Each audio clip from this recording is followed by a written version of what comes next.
Friends, ఇప్పుడే అందిన వార్త. బీఆర్ఎస్ మాజీ మంత్రి కేటీఆర్ ఊహించిన భిక్షాక్ అంటూ లేటెస్ట్ అప్డేట్ అయితే రావడం జరిగిందండి. సో ఆ వివరాలు ఏంటనేది కూడా వీడియోలో తెలుసుకుందాం. ఫ్రెండ్స్, ఎవరోజు చూడండి అర్థమవుతుంది. మొదటిసారి ఛానల్ వస్తే తప్పకుండా సబ్స్క్రైబ్ చేసుకోండి. చూస్తున్నారు కానీ లైక్ చేయడం మర్చిపోతున్నారు అనమాట. వెంటనే లైక్ చేయండి. తెలంగాణ రాష్ట్రంలో ముఖ్యంగా రాబోయే ఎన్నికల్లో బీఆర్ఎస్ పార్టీ ఎవరితోనూ పొత్తు పెట్టుకోదని, ఒంటరిగానే బరిలోకి దిగుతుందని బీఆర్ఎస్ వర్కింగ్ ప్రెసిడెంట్ కేటీఆర్ స్పష్టం చేశారు. వచ్చే ఎన్నికల్లో కాంగ్రెస్ పార్టీ ఘోరంగా విఫలమై 3వ స్థానానికి పరిమితం కాబోతుందని జోస్యం చెప్పారు. రాష్ట్రంలో తమ అసలైన రాజకీయ ప్రత్యర్థి బీజేపీ అని ఆయన చెప్పారు. సీఎం రేవంత్ రెడ్డితో తనకు వ్యక్తిగతంగా ఎలాంటి గొడవలు లేవని, అయితే రేవంత్ తీసుకుంటున్న నిర్ణయాలు బీఆర్ఎస్ పార్టీకి రాజకీయంగా ఎంతో మేలు చేస్తుంది అని వ్యాఖ్యానించారు. రేవంత్ రెడ్డి తుగ్లక్ నిర్ణయాల వల్ల కాంగ్రెస్ పార్టీ తెలంగాణలో మరో 20 ఏళ్ల పాటు అధికారంలోకి వచ్చే ప్రసక్తి లేదని దుయ్యబట్టారు. ఇక రాష్ట్రంలో హైడ్రా పేరుతో అధికారులు, పాలకులు పెద్ద ఎత్తున వసూలు పాల్పడుతున్నారని కేటీఆర్ ఆరోపించారు. సీఎం రేవంత్ రెడ్డికి భవిష్యత్తు లేదని, ఆయన ఎంతో ప్రకటించిన ఫ్యూచర్ సిటీకి అంతకంటే భవిష్యత్తు లేదని ఎద్దేవా చేశారు. రేవంత్ రెడ్డి ముఖ్యమంత్రిగా కాగానే కక్షపూరితంగా ఎయిర్పోర్టు, మెట్రో ప్రాజెక్టు రద్దు చేశారని మండిపడ్డారు.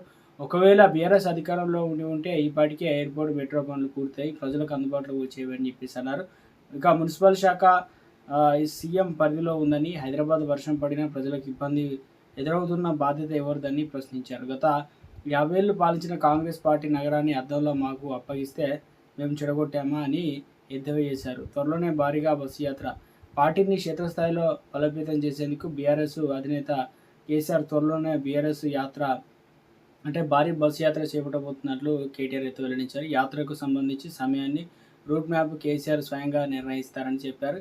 ఇప్పటికే రాష్ట్రంలో 60 నియోజకవర్గాల్లో పార్టీ సభ్యత్వ నమోదు కీలక సమావేశాలు అయితే పూర్తి చేశాయని, మిగిలిన ఇక 59 నియోజకవర్గాలు కూడా త్వరలోనే సమావేశాలు నిర్వహిస్తామని, వచ్చే నెల నుండి రాష్ట్ర వ్యాప్తంగా అధికారికంగా బీఆర్ఎస్ సభ్యత్వ నమోదు కార్యక్రమాన్ని పెద్ద ఎత్తున చేపడుతున్నట్లు వివరించడం జరిగిందనమాట.